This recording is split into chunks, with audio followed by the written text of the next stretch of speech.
We wanted to ask some serious Oh questions gosh, about not serious questions. day one and just the immense difference that you're making and the approach that you're taking in making that difference.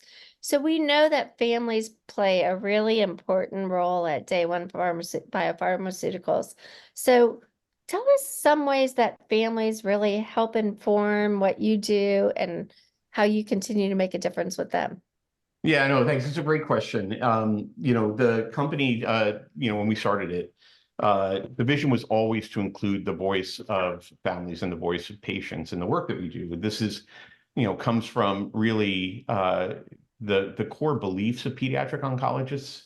I'm sure everybody in here knows that, when you go and see a pediatrician or a pediatric oncologist, and we're all connected in that way, we are trained to take the voice of the patient and the voice of the family into account.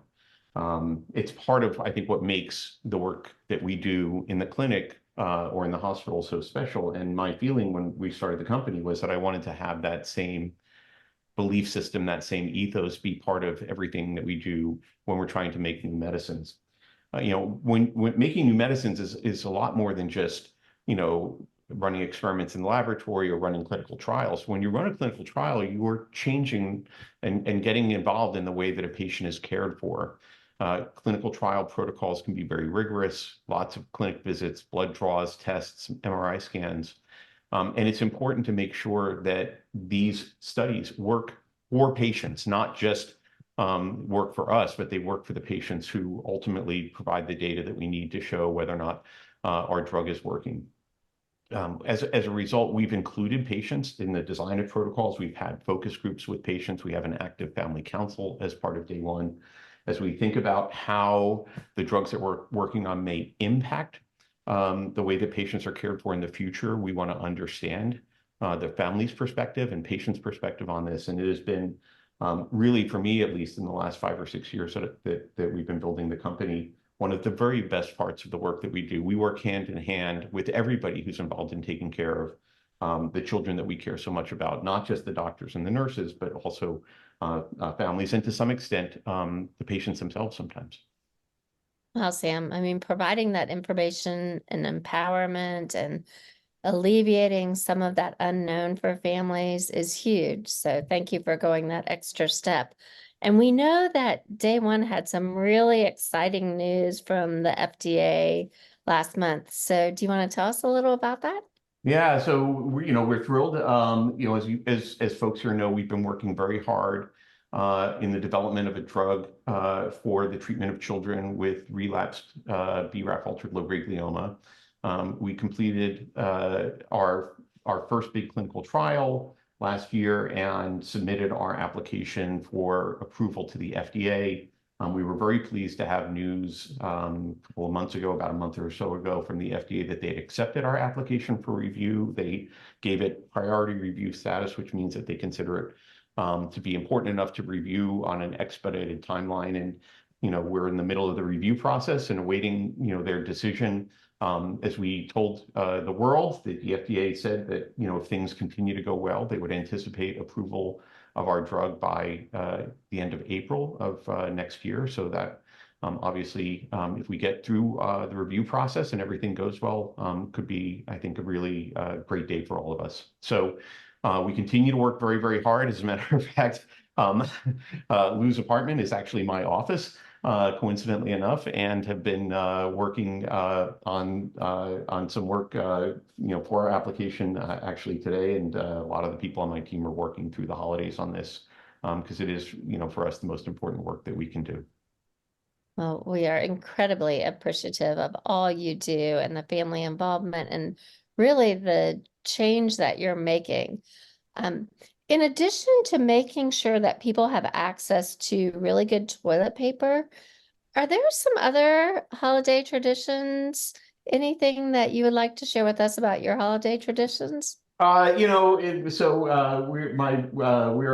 of a blended family. I'm Jewish and my wife is not, or my wife is Presbyterian and I'm not, depending on which way you want to look at things. So we basically try to celebrate all of the holidays. So we had We had our 8 days of Hanukkah, and of course, that for me means making sure to buy my wife and daughter socks and other traditional Hanukkah presents, or at least traditional for the way that I was raised.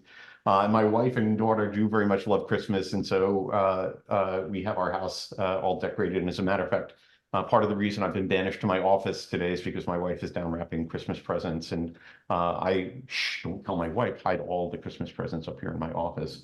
At some point I'll be doing that. But no, most of our holiday is really low key. The work that we do is very, very intense, and so as the year winds down, my favorite thing to do is to just hunker down with my family. I do a lot of baking, I do a lot of cooking, I do a lot of reading of things that are not scientific.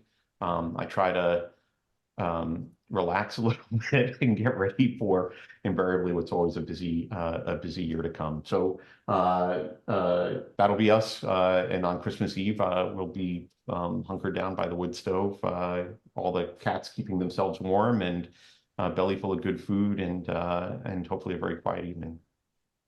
Well, thank you for all that you bring to the community, to families, your dedication, your passion, and we hope you have an incredible holiday season. And we just know that what we hear about you from the families that you work with is how approachable you are and how genuinely interested you are in their lives, their experience, what could help them along that road, and navigating the ever-changing world of brain tumors. So we just love having you as part of the Webathon. And now that we know your acting skills too, you're never going to be able to leave us. So Oh, well, it's one